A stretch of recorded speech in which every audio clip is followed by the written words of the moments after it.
बेटा यहाँ पे ये एक एफ एक्स दिया हुआ है जिसमें क्यूबिक फंक्शन है, ठीक है। पहले एक्स क्यूब के साथ ये एक लंबा सा एक्सप्रेशन है जी एफ में, फिर एक्स के साथ एक फ्रैक्शनल पार्ट फंक्शन है और लास्ट में minus tan x into signum x है। ये दिया है कि गिवन फंक्शन है, ठीक है।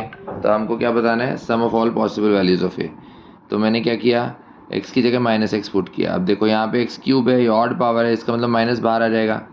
यहाँ पे कुछ लिखा नहीं है, इसका मतलब ये बस यहाँ पे as it is copy paste करना है, ओके, ठीक है। एक्स भी यहाँ पे सेकंड टर्म में एक्स की पावर 1 है, तो ये भी एक ऑड पावर है, तो इसमें भी अगर माइनस एक्स डालेंगे तो साइन चेंज हो जाएगा, तो माइनस का प्लस हो गया, ठीक है। फिर कुछ लिखा नहीं है, मतलब ये as it is copy paste करना है।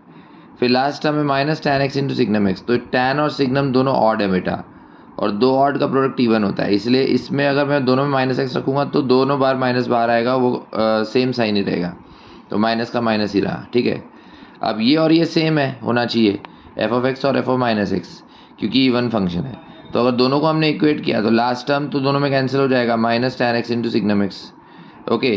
अब ये वाला जो टर्म है एक्स क्यूब वाला, ये उस तरफ ले जाओ, तो एक्स क्यूब के जो कोफिशिएंट है वो डबल हो जाएगा, और उधर से ये वाला जो टर्म है वो राइट साइड में ले आओ, तो राइट साइड में एक्स का कोफिशिएंट भी डबल हो जाएगा। तो देखो यहाँ पे लिखा है, ये डबल हो गया एक्स क्यूब के साथ और ये डबल हो गया एक्स के साथ, टू टू कैंसिल हो गया।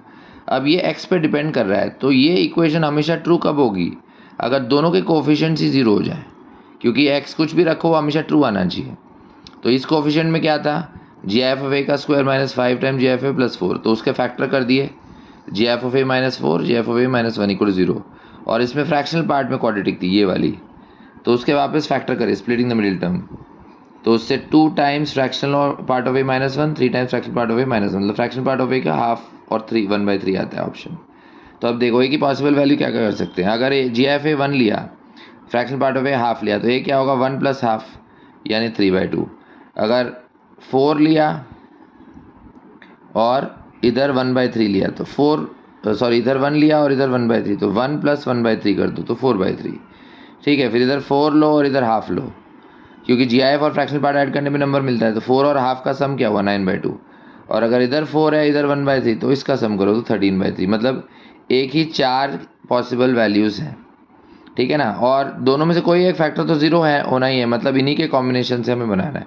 तो इसको अगर हम ऐड करते हैं तो फाइनली 6 + 17/3, मतलब फाइनल आंसर आता है 35/3, और वही उन्होंने पूछा है, sum of all possible values, okay.